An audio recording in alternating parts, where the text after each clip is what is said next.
Crossover. Dimension Heroes Book Number 1. Lucas Flint. Published by Secret Identity Books. An imprint of Annulus Publishing. Copyright Lucas Flint 2018. All rights reserved. Contact Luke at lucasflint.com. Cover design by Demonza. No part of this publication may be reproduced, distributed, or transmitted in any form or by any means, including photocopying, recording, or other electronic or mechanical methods, without the prior written permission of the publisher, except in the case of brief quotations embodied in critical reviews and certain other non-commercial uses permitted by copyright law. For permission requests, send an email to the above contact. Chapter 1.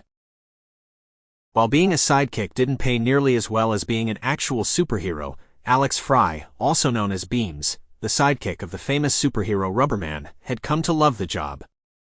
In the years since he had started working as a sidekick, Beams had saved his city from multiple threats, not to mention learned a thing or two about the actual superhero business itself from his boss, Rubberman, who was more like a mentor than a boss.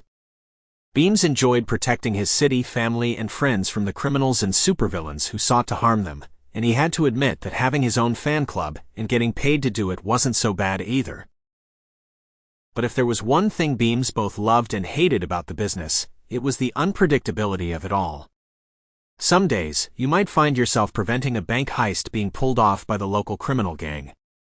Other days, you might find yourself going toe-to-toe with a fanatic who believed that holding a high school full of students hostage was the ideal way to stick it to the man. And on others still, you might have to avoid getting killed by an assassin hired by a rival corporation that wanted your boss's business. And then on some days, you found yourself at the vanguard of a full-on alien invasion of Earth, made even worse by the knowledge that Beams could have prevented it entirely if he had just thought through things a bit better 6 months ago. The day had started out normal enough. Beams had woken up, showered, and got dressed before having breakfast with his parents and his older brother James, who was in town for the summer due to his college being out for the summer. James, being the helpful big brother he was, had offered to take Beams to the local mall to help him pick up chicks, but Beams had refused because he had to get to work. Beams' workload had increased since the start of summer, though it was mostly because Beams didn't have any school in the summer, which meant he had more free time to dedicate to Rubberman's business. Looking back though, Beams wondered what would have happened if he decided to play hooky.